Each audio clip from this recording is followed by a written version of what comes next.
Hello everyone, welcome to prep IAS. Prep IAS पे आप सबका स्वागत है। तो चलिए शुरू करते हैं आज का डेली आंसर राइटिंग।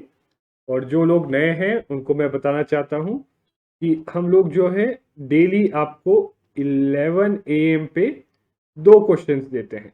ठीक है, ये दो क्वेश्चंस या तो आपका कोई इंपॉर्टेंट प्रीवियस ईयर क्वेश्चन होगा जो रिपीट हो सकता है, या फिर जो है आपका कोई करंट अफेयर्स का क्वेश्चन होगा जो आपको मेंस में आ सकता है। ठीक है, और इसी को दो क्वेश्चन जो आपको देते हैं ये हम डिस्कस करते हैं एट 9 PM। ठीक है, 9 PM पे इनको डिस्कस किया जाता है। तो चलिए शुरू करते हैं और पहला क्वेश्चन देखते हैं। What is FATF, what are its functions, how effective the body is in dealing with terrorism. तो बेसिकली अब दो चीजें मैं बताता हूं आपको कि क्यों क्वेश्चन पूछा। दो रीजंस व्हाई वी आस्क्ड। पहली चीज, सिलेबस। आपका सिलेबस जो है, अगर आप देखोगे GS पेपर 2 का मेंस का, तो इंटरनेशनल ऑर्गेनाइजेशंस वहां पे है, इंटरनेशनल ऑर्गेनाइजेशंस। ठीक है, और दूसरा रीजन क्यों डिस्कस कर रहे हैं इसको, ऑब्वियसली आप जानते हो Pakistan is in FATF grey list. ठीक है, तो पाकिस्तान FATF ग्रे लिस्ट में। तो ऑब्वियसली अब देखिए यहाँ पर आई थिंक आप लोगों ने अगर करंट अफेयर्स पढ़ रहे हो अच्छे से, तो आई थिंक यहाँ पे आपको कंटेंट की प्रॉब्लम नहीं होनी चाहिए। ठीक है, अगर आप करंट अफेयर्स रेगुलरली हमारे DNA देख रहे हो या जो भी कर रहे हो, तो आई होप यहाँ पे आप लोगों को कंटेंट की प्रॉब्लम नहीं आ रही। अगर यहाँ फिर भी आपको कंटेंट की प्रॉब्लम आ रही है, इसका मतलब आप करंट अफेयर्स अच्छे से नहीं पढ़ रहे हो। ठीक है, और अगर आपके पास कंटेंट है तो ये आप बड़ी इजीली लिख सकते हो, क्योंकि बड़ा ही स्ट्रेट फॉरवर्ड, कोई कॉम्प्लिकेशन नहीं है इस क्वेश्चन में। देखिए मुझे लगता है फर्स्ट पार्ट तो हर कोई आराम से लिख लेगा, राइट, कि FATF क्या है और क्या उसके फंक्शन है, right. But how effective the body is in dealing with terrorism, ये बताना बहुत थोड़ा थोड़ा आपको लगेगा डिफिकल्ट। एंड अगेन इसको 15 मार्कर बना दिया गया है, 250 वर्ड्स। तो आप ऑब्वियसली सोचोगे 250 वर्ड्स कैसे लिखें, बट कई बार यूपीएससी में ऐसे क्वेश्चन आते हैं जहां पे आपके पास 250 वर्ड्स नहीं है, तो कोई बात नहीं, आप 250 नहीं तो 220 वर्ड्स 200 वर्ड्स तक भी लिख सकते हो। बट जो भी लिखो टू द पॉइंट, प्रिसाइज और अच्छा जो क्वालिटी चीज लिखो। ठीक है ना, अननेसेसरली वर्ड्स लिमिट मीट करने के लिए बीटिंग अराउंड द बुश नहीं करना है, अननेसेसरी चीजें नहीं लिखना है। ठीक है, अननेसेसरी चीजें लिखोगे तो क्या होगा, दो चीजें होंगी। एक तो आपका टाइम वेस्ट होगा। क्यों आपका टाइम वेस्ट होगा, क्योंकि ऑब्वियसली जो अननेसेसरी चीजें लिखोगे उसके आपको मार्क्स नहीं मिलेंगे। दूसरी चीज, हो सकता है, पॉसिबिलिटी है, किसी को पता नहीं वहां किस टाइप के पर्सन चेक करते हैं, तो पॉसिबिलिटी के एग्जामिनर पे एक नेगेटिव इंप्रेशन छोड़ दे कि इसको नॉलेज नहीं है फिर भी ये अननेसेसरी चीजें कॉलेज एग्जाम की तरह आंसर लिख रहा है, तो उसका नेगेटिव रिpercussion भी हो सकता है। इसलिए ये चीज अवॉइड करिए। ठीक है, तो चलिए सबसे पहले आई थिंक इंट्रोडक्शन। तो इंट्रोडक्शन में कोई ज़्यादा इसमें कोई कॉम्प्लिकेशन नहीं करना। कई बार हम लोग सोचते हैं चीज़ें कॉम्प्लिकेटेड है, बट बहुत सिंपल है। इंट्रोडक्शन इज FATF क्या है। तो FATF is nothing but intergovernmental organisation. Intergovernmental organisation है ना, formed in 1989 at the behest of G7। तो G7 ने मिलकर इसको फॉर्म किया था, and it was formed for the purpose of, initially it was form for the purpose of combating money laundering. सबसे शुरुआत में ये मनी लॉन्ड्रिंग को कॉम्बैट करने के लिए बना था, और लेटर ऑन जो इसके इसके में एक और फंक्शन ऐड कर दिया, टू कॉम्बैट टेरर फाइनेंस। ठीक है, तो ये इतना आप दो लाइन लिख दोगे अच्छे से प्रॉपर्ली एक्सप्लेन करते हुए, ये आपका इंट्रोडक्शन हो गया कि व्हाट इज FATF। एक इंटर गवर्नमेंटल ऑर्गेनाइजेशन है जो 1989 में बनी है। ठीक है, और जिसका जो है आप वो भी बता सकते हो कि इसका हेडक्वार्टर्स कहाँ है। ठीक है ना, तो ये दो तीन चीजें आप लिख के बता सकते हो, इवन हेडक्वार्टर्स आप स्किप भी कर सकते हो। ठीक है, बट हाँ, ये दो चीजें जो मैंने आपको यहाँ पे बताई ये जरूर लिखनी है। ठीक है, अब आ जाओ फंक्शंस। तो फंक्शंस देखो, लॉजिकली समझना है इसके फंक्शंस। तो इसके फंक्शंस हैं, फर्स्टली हमने क्या बोला, ये क्या काम करती है, it combats money laundering and terror financing. हमने बोला कि ये जो ऑर्गेनाइजेशन है मनी लॉन्ड्रिंग और टेरर फाइनेंसिंग को कॉम्बैट करती है। तो उसके लिए क्या फंक्शंस परफॉर्म करती है, व्हाट फंक्शंस परफॉर्म करती है। सबसे पहले it sets standards. Sets standards for what, किस चीज के लिए ये स्टैंडर्ड बनाती है, ये बनाती है standard for legal, regulatory and operational regime of country, operational financial regimes of country. Financial regimes मतलब किसी कंट्री का जो फाइनेंशियल मार्केट है या फाइनेंशियल रेजीम है, मतलब जो फाइनेंशियल मार्केट को जिसे रेगुलेट किया जाता है, तो वो रेगुलेशंस के लिए या कोई लॉज हैं तो उन लॉज के लिए स्टैंडर्ड सेट करती है। एफएटीएफ उन लॉज के लिए स्टैंडर्ड सेट करती है। और यहाँ पे आप ये भी बता सकते हो, प्लीज ये ध्यान में रखना, ये थोड़ा वैल्यू पॉइंट है जो शायद से आपको मॉडल आंसर में ना मिले। तो इसने टोटल दी है 49 रिकमेंडेशंस। तो जो स्टैंडर्ड्स इसने सेट किए हैं वो रिकमेंडेशन, देखिए वो कंपल्सरीली नहीं है, कंपल्सरी नहीं है, वो रिकमेंडेशंस बोलते हैं उनको, कि एफएटीएफ ने रिकमेंडेशन दिए हैं कि ये जो कंट्रीज हैं उनको ये चीजें अडॉप्ट करनी चाहिए। ठीक है, कि ये चीज, इस टाइप के लीगल मेजर्स, इस टाइप के फाइनेंशियल मेजर्स, इस टाइप के रेगुलेटरी मेजर्स और ऐसे ऑपरेशनल मेजर्स जो है अपने फाइनेंशियल रेजिम में अडॉप्ट करने चाहिए ताकि मनी लॉन्ड्रिंग और टेरर फाइनेंसिंग को रोक सके। So 49 recommendations have been given, उसमें से 40 recommendations are for money laundering and 9 recommendations are for terror financing. अब ये जो है कंट्रीज को अडॉप्ट करनी है, तो पहली चीज तो हो गई कि इट सेट्स स्टैंडर्ड, बट खाली स्टैंडर्ड्स डालने से फायदा नहीं है कि स्टैंडर्ड्स बना दिए, कोई अडॉप्ट करे ना करे उससे क्या। तो दूसरी चीज क्या करती है, मॉनिटर्स। तो सबको मॉनिटर करती है कि कौन कौन, सारी कंट्रीज, ओके, नॉट ओनली जो एफएटीएफ के मेंबर्स हैं, बाकी सारी कंट्रीज को मॉनिटर करती है। अगेन एक और चीज मैं आपको बताना चाहूंगा, यहाँ इंट्रोडक्शन में आप लिख सकते थे कि इट हैज 37 मेंबर्स, राइट, और दो जो है इसमें ऑर्गेनाइजेशंस भी हैं, गल्फ कोऑपरेशन काउंसिल और यूरोपियन यूनियन। ठीक है, ये भी एक एडिशनल चीज आप लिख सकते थे। ठीक है, तो पहली चीज बताया कि स्टैंडर्ड्स दिए हैं 49 रिकमेंडेशंस के फॉर्म में, 40 मनी लॉन्ड्रिंग के लिए और 9 टेरर फाइनेंसिंग के लिए। ठीक है, दूसरा, अब स्टैंडर्ड्स दिए हैं तो मॉनिटरिंग, मॉनिटरिंग तो क्यों मॉनिटर करना, तो मॉनिटरिंग टू सी, ये देखने के लिए मॉनिटर करना कि whether those standards are being followed और नॉट, कि क्या वो स्टैंडर्ड्स फॉलो किए जा रहे हैं या नहीं जा रहे। ठीक है, तो ये एक दूसरा हो गया। ठीक है, और इसके लिए क्या करवाता है, पीयर रिव्यू, जो आगे हम बात करेंगे पीयर रिव्यूज यहाँ पे। ठीक है, इसके बाद क्या हो गया, अगला आपका हो गया मॉनिटरिंग के बाद, अगला हो गया कि पुटिंग बिल्डिंग प्रेशर। ठीक है, building pressure, right, for ensuring. देखिए ये यहाँ पर मैं फंक्शंस के साथ साथ उनकी इफेक्टिवनेस भी बता दे रहा हूँ। ठीक है ना, यहाँ पर आप सिंपल मॉनिटरिंग, ठीक है, setting standards, monitoring, categorising countries in grey list and black list, grey list black list भी बताओगे आप।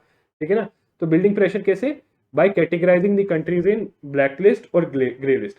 तो ब्लैक लिस्ट में जो कंट्रीज होगी उनके ऊपर एफएटीएफ रिकमेंड करता है कि इनके ऊपर मतलब जो है सैंक्शंस लगाया जाए। एफएटीएफ बोलता है कि ऐसी कंट्रीज के अगेंस्ट सैंक्शंस लगाया जाए ताकि ये लोग जो अपना फाइनेंशियल रिजीम है वो कंप्लायंस में लाए, ताकि मनी लॉन्ड्रिंग और टेरर फाइनेंसिंग को रोक सके। ठीक है ना, और दूसरा ग्रे लिस्ट में वो है कि ऐसे नेशन जहाँ पे बहुत ज्यादा रिस्क है, there is high risk of terror financing या मनी लॉन्ड्रिंग, और दूसरे नेशंस को कहते हैं कि इन नेशंस के साथ आप जब फाइनेंशियल कोई भी फ्लोज आ रहे हैं आपके नेशन में यहाँ से या आपके नेशन से यहाँ पे जा रहे हैं, तो उनकी ज़्यादा स्क्रूटनी करिए, ताकि इंक्रीज स्क्रूटनी, सो दैट कि जो है अगर वो टेरर फाइनेंस या मनी लॉन्ड्रिंग का पैसा हो तो उसको रोका जा सके। ठीक है ना, तो इस तरीके से प्रेशर बनाते हैं। ठीक है, and then so also by this it also ensures कि इम्प्लीमेंट किए जाए, इम्प्लीमेंटेशन के लिए एंड अडॉप्शन के लिए, इम्प्लीमेंटेशन एंड अडॉप्शन के लिए भी ये बोलता है। ठीक है ना, तो बेसिकली ये है। और एक और फंक्शन है कि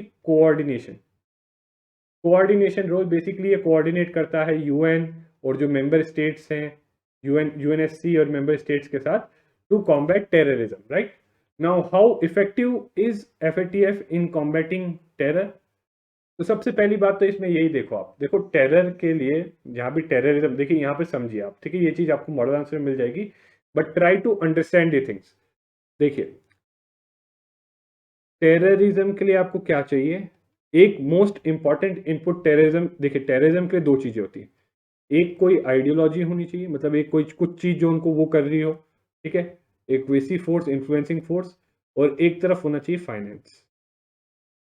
ठीक है, पर देखिए खाली आइडियोलॉजी हो और फाइनेंस ना हो तो टेररिज्म काफी हद तक रुक जाता है, क्योंकि फाइनेंस एक बहुत मेजर सोर्स है। बिना फाइनेंस के टेररिस्ट वेपन्स नहीं खरीद पाएंगे, तो वेपन्स नहीं खरीद पाएंगे तो वो टेरर के एक्ट्स कैसे करेंगे। ठीक है ना, तो ऑब्वियसली आप देख रहे हो कि टेररिज्म को हमें यही जानना है ना कि एफएटीएफ कितना इफेक्टिव है टेररिज्म को कॉम्बैट करने में। तो टेररिज्म के लिए एक मोस्ट इंपॉर्टेंट चीज क्या होती है, फाइनेंस। और एफएटीएफ कहाँ पे अटैक करता है? फाइनेंस पे। अब बस आपको पूरे इसमें यही बताना है कि कितने इफेक्टिवली ये टेरर फाइनेंस को रोकता है। और उसमें अगर आपने अच्छे से पढ़ा होगा पाकिस्तान का एग्जाम्पल, राइट, तो पाकिस्तान का एग्जाम्पल को अच्छे से आप अगर इलाबोरेट करके, या अगर मान लो आपको पॉइंट्स वैसे नहीं पता, बट अगर आपको पाकिस्तान के साथ क्या हो रहा है क्या नहीं हो रहा है, ठीक है, तो आप वो बता सकते हो, उसको लेके उन्हीं को पॉइंटर्स बना के आप दे सकते हो कि इस तरीके से टेरर फाइनेंसिंग को रोकता है, तो इसीलिए टेररिज्म के अगेंस्ट इफेक्टिव है। इस तरीके से पाकिस्तान पे प्रेशर बना रहा है कि जो टेररिस्ट के अगेंस्ट एक्शन ले, तो इस तरीके से ये इफेक्टिव है। ठीक है, इनफैक्ट इफेक्टिवनेस में आप सबको पता है कि पाकिस्तान को डाल दिया है ग्रे लिस्ट में। तो ग्रे लिस्ट के कारण क्या हो गया, उसके ऊपर इंटरनेशनल प्रेशर, प्लस इन्वेस्टिगेशंस भी बहुत सारी चल रही हैं पाकिस्तान में, बिकॉज एफएटीएफ के अंदर पाकिस्तान था ग्रे लिस्ट में, और उसको खतरा था कि वो ब्लैक लिस्ट में जा सकता है, तो इसीलिए उसको 27 पॉइंट एक्शन प्लान दिया गया था, 27 पॉइंट एक्शन प्लान, राइट, और उसमें वो 26 उसने कर लिए, ठीक है, पाकिस्तान जैसे नेशन ने। और ऑल्सो यू विल से कि यूएनएससी डेजिग्नेटेड,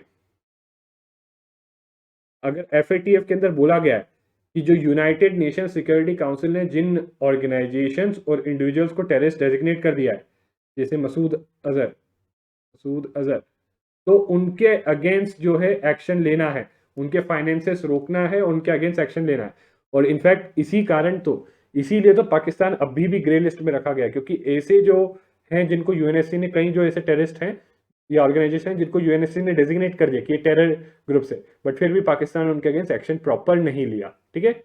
और दूसरा पीयर रिव्यूज होता है, तो पीयर रिव्यूज में दूसरी कंट्रीज ही रिव्यू करती हैं, तो एक तरीके से ये अनबायस्ड फॉरम है, ठीक है, तो कोई इसमें जियो पॉलिटिक्स की बात नहीं कर सकता जैसा अभी पाकिस्तान बोल रहा है, ठीक है, क्योंकि देखिए नहीं तो चाइना भी है इसमें, ठीक है। और सबसे इनिशियली ये भी बताओगे थोड़ा बहुत इफेक्टिवनेस के लिए कि एक ग्लोबल कॉमन स्टैंडर्ड सेट कर दिया है, तो ये और एक इफेक्टिवनेस ला देता है in fight against terror financing, ठीक है ना।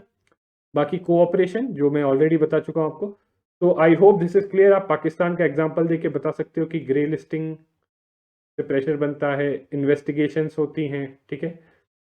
तीसरी चीज कि उनको जो है स्टेट्स को जो है ये क्या करता है, जो जो ऐसे स्टेट्स है जो नॉन कंप्लायंट है, उनके ऊपर एक प्रेशर होता बनाता है, प्रेशर, इंटरनेशनल प्रेशर, ठीक है। प्लस उन स्टेट्स को सपोर्ट भी देता है कि कैसे आप जो है मेजर्स इंप्लीमेंट कर सकते हो। प्लस जो है पांचवी चीज एक कोऑपरेशन बिल्ड करता है, और छठी चीज आप ये बोल सकते हैं ग्लोबल कंसेंसस भी, ग्लोबल कंसेंसस, इनफैक्ट ये चीज आप जो है कंक्लूजन में मेंशन करोगे, ठीक है। तो कंक्लूजन में that financial systems and broader economy, तो ऑब्वियसली कंक्लूजन में क्या कि फाइनली आप बताओगे कि कैसे एफएटीएफ क्या कर रहा है कि फाइनेंशियल सिस्टम को, इकोनॉमी को, they are protected from the threats. तो मनी लॉन्ड्रिंग और टेरर फाइनेंसिंग सिर्फ सिक्योरिटी थ्रेट ही नहीं है, एक फाइनेंशियल थ्रेट भी है, ठीक है, फाइनेंशियल सिस्टम को भी थ्रेट है, ठीक है। Money laundering and financing of terrorism and proliferation, तो it strengthens the financial sector integrity, मतलब फाइनेंशियल सेक्टर को स्ट्रांग बनाता है, साथ साथ सेफ्टी और सिक्योरिटी में भी कंट्रीब्यूट करता है, ठीक है। तो इस तरीके से आप पूरा एफएटीएफ का जो है सब कुछ बता सकते हो, ठीक है ना। और बाकी ये चीज जो है आप, आई वुड रिकमेंड आप इसका स्क्रीनशॉट ले लो, ठीक है, it would be very helpful, ठीक है। तो बेसिकली ये वही है कि एफएटीएफ क्या करता है, व्हाट डज एफएटीएफ डू, ठीक है ना। एफएटीएफ क्या करता है, तो रिस्क पॉलिसी कोऑर्डिनेशन, ठीक है, money laundering, terror financing, right, उस सबको जो कॉम्बैट करने में इंटरनेशनल कोऑपरेशन, सुपरविजन कि कौन सी कंट्रीज फॉलो कर रही है या नहीं कर रही है, राइट, प्रिवेंटिव मेजर्स, ठीक है, लीगल पर्सन एंड अरेंजमेंट, ठीक है, फाइनेंशियल इंटेलिजेंस, मतलब कोई भी सस्पिशियस ट्रांजैक्शन हो रही है, कोई भी टेरर ट्रांजैक्शन है, तो उसकी उसकी इंफॉर्मेशन या उसकी इंटेलिजेंस जो है उसमें उसको वो करने में ये करता है हेल्प, ठीक है। मनी लॉन्ड्रिंग इन्वेस्टिगेशन और प्रोसिक्यूशन में कोऑपरेशन करवाता है, राइट, क्योंकि आप ये भी बताओगे कि मनी लॉन्ड्रिंग का काफी पैसा, मनी लॉन्ड्रिंग मतलब क्या होता है कि कोई पैसा जो इलीगल एक्टिविटी से लिया गया है उसको शो करते हैं हम कि ये लीगल एक्टिविटी से जनरेट हुआ है। और वो इलीगल एक्टिविटी यूजली क्या होती है मनी लॉन्ड्रिंग के अंदर, वो होती है जैसे ड्रग ट्रैफिकिंग। अब ड्रग ट्रैफिकिंग का पैसा कई बार जो है टेररिस्ट को जाता है, क्यों, जैसे अफगानिस्तान के केस में देख लो, तो अफगानिस्तान का जो ओपीएम ट्रेड है, राइट, जो ओपीएम ट्रेड है इलीगल जो है, उसका 90% जो है तालिबान कंट्रोल करता है, और तालिबान उस ट्रेड के थ्रू पैसा कमाता है, और जब उसके थ्रू पैसा कमाता है तो वही पैसे को लॉन्डर करके उसको यूज करके जो है वेपन्स खरीदता है, ठीक है। ये हो गया आपका, तो ये आपका मनी लॉन्ड्रिंग और उसका हो गया, ठीक है। कन्फिस्केशन, ठीक है, terror financing investigation and prosecution already मैं बता चुका हूँ, तो आप इसका स्क्रीनशॉट ले सकते हो, ये आपको यूजफुल प्रूव होगा। चलिए अगला क्वेश्चन देखते हैं। तो obviously again a current affairs based, right, polity and governance में, और एक एरिया जो हमेशा आता है वो आता है स्कीम्स को लेके कि कोई स्कीम है तो कितने अच्छे से इम्प्लीमेंट हो रही या नहीं हो रही। और इस बार जो है one nation one ration card scheme है, ये बहुत इंपॉर्टेंट स्कीम है आपकी। अब इसको लेके सुप्रीम कोर्ट ने कोई जजमेंट दिया क्योंकि स्टेट इस स्कीम को बेसिकली इम्प्लीमेंट नहीं कर रहे थे, तो सुप्रीम कोर्ट ने जजमेंट बेसिकली यही दिया है कि सारे स्टेट्स को ये स्कीम इम्प्लीमेंट करें। तो बेसिकली हमें बस उसके जजमेंट में और एक दो पॉइंट्स हैं वो देखने हैं, पर बेसिकली मेजर पॉइंट यही है, और देखने की कैसे क्या सिर्फ यही चीज कि one nation one ration card को इम्प्लीमेंट कर दें, तो क्या ये यही चीज सिर्फ जो है जो माइग्रेंट्स का डिस्ट्रेस है ड्यू टू पेंडेमिक उसको रिजॉल्व कर सकता है या नहीं कर सकता। तो ऑब्वियसली पहला स्टेटमेंट माइग्रेंट डिस्ट्रेस के बारे में, तो you will introduce that, introduction इसी के ऊपर होगा, आपका इंट्रोडक्शन किसके ऊपर होगा, it will be on the migrant distress, कि माइग्रेंट्स क्यों परेशान है ड्यू टू पेंडेमिक। तो आई थिंक इसमें मुझे ज़्यादा बताने की जरूरत नहीं, आप सबको पता होगा अगर अभी तक आपने पढ़ा है। तो जो माइग्रेंट्स हैं वो पेंडेमिक के कारण एक तो उनका जॉब गया, ठीक है, दूसरा जॉब गया, प्लस कई बार जो माइग्रेंट्स है तो उनको जो है पैसा नहीं मिल रहा है, प्लस जो उनके इंटाइटलमेंट्स होते हैं वो उनको बस उन्हीं के स्टेट में मिलते हैं। तो इंटाइटलमेंट्स उनकी पोर्टेबिलिटी नहीं है, पोर्टेबिलिटी मतलब वो एक स्टेट से दूसरे स्टेट में नहीं मिल सकते उनको, राइट। और उनके और जब लॉकडाउन लगा दिया गया तो जा भी नहीं सकते, तो पोर्टेबिलिटी भी नहीं है, राइट। और कई माइग्रेंट्स ऐसे भी हैं जिनके पास जो है रेशन कार्ड वगैरह ये सब चीज़ें नहीं है, तो उसके कारण भी वो बेनिफिट्स नहीं। तो एक तो उनका जॉब चले गया जिससे वो अपनी बेसिक नीड्स मीट करते थे, जैसे एक उनका जॉब चले गया जिससे वो अपना बेसिक नीड फूड वाटर इस सब का मीट करते थे। अब जॉब नहीं है, अब ये बेसिक नीड जो है फूड, इसके लिए वो किस पे डिपेंड करते थे, national food security act. But अब ये देखा गया कि ये पोर्टेबल नहीं है, मतलब इसके बेनिफिट्स हर जगह नहीं ले जाए जा सकते, तो ऑब्वियसली ये भी नहीं मिल रहा, तो उनको बेसिक चीज जो फूड है वो भी नहीं मिल रहा है उनको, ठीक है ना, उनको बेसिक जो फूड है आपका वो भी नहीं मिल रहा। और जो इस जजमेंट में सुप्रीम कोर्ट ने क्या कहा कि right to food is one of the bare necessities of life, और ये पार्ट है राइट टू लाइफ का। अब प्लीज इसको बहुत ध्यान में रखना, this is part of right to life, okay, right to life with dignity. Please, last time एक बार केएस पुट्टास्वामी केस था, उसमें सुप्रीम कोर्ट ने कहा था कि right to privacy is part of right to life, और मेंस में उस पर क्वेश्चन आ गया था। इस बार बोला है right to food is right to life with dignity, तो थोड़ा इन आर्टिकल्स को जो आएंगे उसको ध्यान से पढ़ना, ठीक है। और नेशनल फूड सिक्योरिटी एक्ट और one nation one ration card दोनों को अच्छे से पढ़ना, ओके। तो ऑब्वियसली आप ये बता दोगे, और अगेन बीच में आप थोड़ा ब्रीफ में अगर चाहो तो नेशनल फूड सिक्योरिटी एक्ट के बारे में बता दो कि एक्ट है जो 67% ऑफ द पॉपुलेशन कवर करता है, ठीक है, उनको सब्सिडाइज रेट पे जो है फूड ग्रेन्स प्रोवाइड करता है टू इंश्योर फूड सिक्योरिटी। अब उसके बाद सीधा जजमेंट पे नहीं जाओगे, उसके बाद आप बताओगे कि क्योंकि माइग्रेंट्स को बेनिफिट नहीं मिल रहा था तो गवर्नमेंट ने क्या इंप्लीमेंट किया, one nation one ration card. ये इसलिए इंप्लीमेंट किया कि जो है अब one nation one ration card के बारे में बताओगे आप कि one nation one ration card के थ्रू जो है कोई माइग्रेंट हर जगह से जो है कहीं से भी, कहीं का भी माइग्रेंट है वो कहीं से भी जो है अपना जो है रेशन कार्ड के थ्रू और रेशन ले सकता है। तो इशू क्या था, तो इसमें इशू दो हुए। पहला इशू ये है कि all states did not implement, ठीक है, और दूसरा इशू ये हुआ कि all migrants were not covered, बहुत सारे माइग्रेंट्स थे जो लेफ्ट आउट हो गए इसके बाद क्योंकि उनका रेशन कार्ड वगैरह नहीं था या फिर वो कवर्ड नहीं थे, ठीक है। तो ये दो चीजें हो गई, तो इस पे सुप्रीम कोर्ट ने क्या जजमेंट दिया, सुप्रीम कोर्ट ने बेसिकली कहा जुलाई 31 की डेट दी है कि सारे स्टेट्स को ये इंप्लीमेंट करना है one nation one ration card, ठीक है। और दूसरी चीज ये कही सेंटर को कि आप सारा जो जितना रिक्वायर्ड फूड ग्रेन है वो सप्लाई करिए, और साथ साथ ये जो राइट टू फूड वाला मैंने आपको बताया, तो इसीलिए इसी को लेते हुए सुप्रीम कोर्ट ने कहा कि राइट टू फूड क्योंकि राइट टू लाइफ है तो गवर्नमेंट इसको इग्नोर नहीं कर सकती, तो चाहे कोई भी माइग्रेंट हो, तो सुप्रीम कोर्ट ने ये मोस्ट इंपॉर्टेंट एस्पेक्ट है दैट ऑल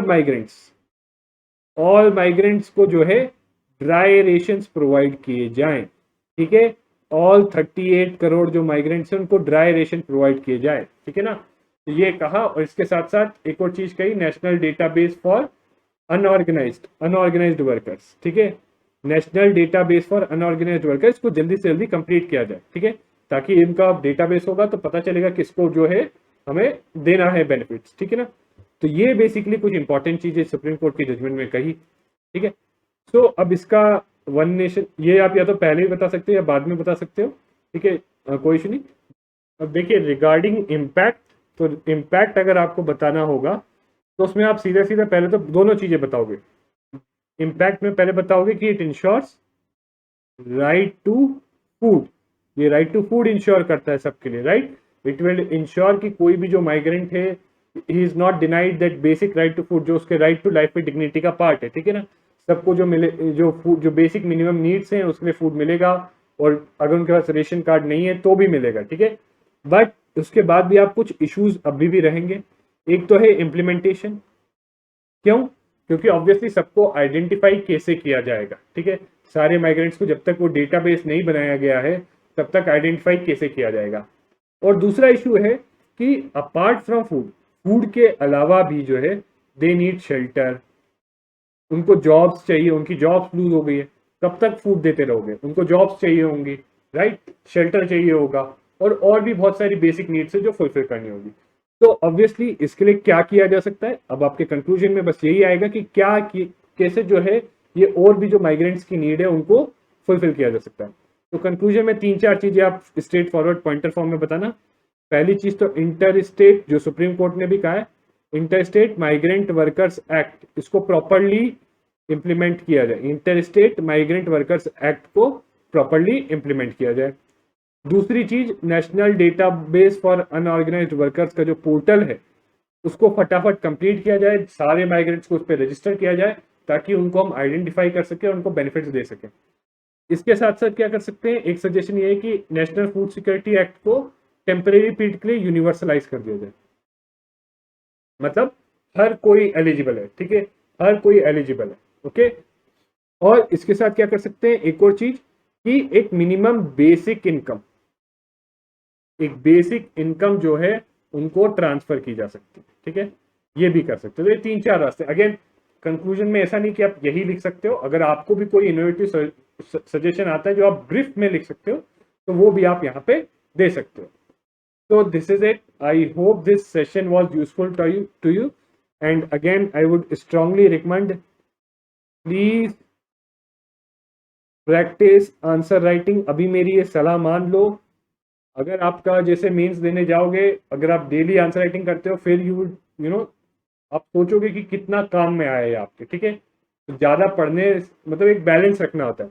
आप बहुत सारा पढ़ लो पर उसको प्रॉपरली आप पेपर पे एक आंसर में पुट नहीं कर सकते प्रॉपर स्ट्रक्चर के साथ, तो उसका कोई फायदा नहीं। बट कम पढ़ के भी उसको अच्छे से लिख सकते हो तो उसका बहुत फायदा होता है इस एग्जाम में, ठीक है guys. So thank you very much and see you again next time.